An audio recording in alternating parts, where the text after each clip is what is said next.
ಗುಡಿಬಂಡೆ ತಾಲೂಕು ಕಚೇರಿ ಸಭಾಂಗಣದಲ್ಲಿ ಅಧಿಕಾರಿಗಳ ಮತ್ತು ಪ್ರತಿಭಾನಿರತರೊಂದಿಗೆ ನಡೆಸಿದ ಸಂಧಾನ ಸಭೆಯಲ್ಲಿ ದಲಿತ ಮುಖಂಡರು ಪೊಲೀಸರ ವಿರುದ್ಧ ಅಸಮಾಧಾನ ಹೊರಹಾಕಿದರು. ದಲಿತರು ನಿವೇಶನಗಳಿಗಾಗಿ ತ್ವರಿತವಾಗಿ ನಿವೇಶನಗಳನ್ನು ನೀಡಬೇಕೆಂದು ಒತ್ತಾಯಿಸಿ ಸರ್ಕಾರ ಮೀಸಲಿಟ್ಟಿರುವ ಭೂಮಿಯಲ್ಲಿ ಪ್ರತಿಭಟನೆ ನಡೆಸಿದರು. ಪ್ರತಿಭಟನೆ ಮಾಡುವುದೇ ತಪ್ಪ? ತಮ್ಮ ಹಕ್ಕು ಕೇಳುವುದು ಬಿಟ್ಟರೆ ಬೇರೆ ಯಾವುದೇ ಕಾನೂನು ಉಲ್ಲಂಘಿಸಿಲ್ಲ.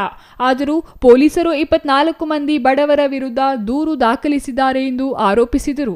ಇದಕ್ಕೆ ಉತ್ತರಿಸಿದ ಅಧಿಕಾರಿಗಳು, ಜಮೀನಿನ ವಿಚಾರ ನ್ಯಾಯಾಲಯದಲ್ಲಿ ತಡೆಯಾಜ್ಞೆ ಇರುವುದರಿಂದ ಆ ಜಮೀನಿಗೆ ಪ್ರವೇಶ ಮಾಡಬಾರದೆಂದು ಹೇಳಿದರು.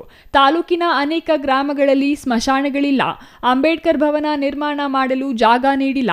ಬಡ ದಲಿತರ ದರಖಾಸ್ತು ಜಮೀನು ಮಂಜೂರು ಮಾಡುವುದು, ಇಲಾಖೆಗಳಲ್ಲಿ ಆಗಿರುವ ಅಕ್ರಮಗಳನ್ನು ತನಿಖೆ ಮಾಡುವುದು ಸೇರಿ ಇತರೆ ಬೇಡಿಕೆಗಳನ್ನು ಈಡೇರಿಸಬೇಕು. ಇಲ್ಲವಾದಲ್ಲಿ ಪ್ರತಿಭಟನೆ ಹಿಂಪಡೆಯುವುದಿಲ್ಲ ಎಂದು ತಿಳಿಸಿದರು.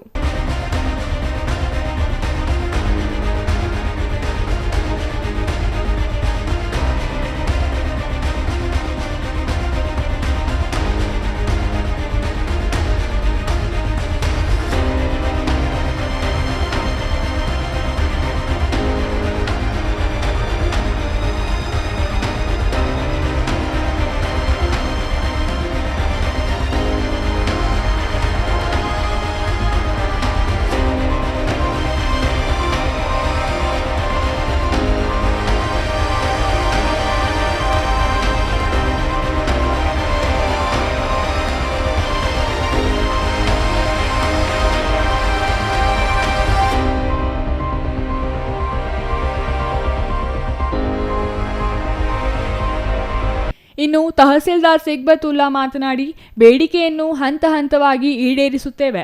ಈ ಬಗ್ಗೆ ದಲಿತ ಮುಖಂಡರೊಂದಿಗೆ ಸಭೆ ನಡೆಸಬೇಕೆಂದು ತಿಳಿಸಿತು. ಈ ಸಭೆಯಲ್ಲಿ ನಡೆದ ಅಂಶಗಳನ್ನು ಜಿಲ್ಲಾಧಿಕಾರಿಗಳು ನಡೆಸುವ ಸಭೆಯಲ್ಲಿ ಚರ್ಚಿಸುತ್ತೇವೆಂದು ತಿಳಿಸಿದರು.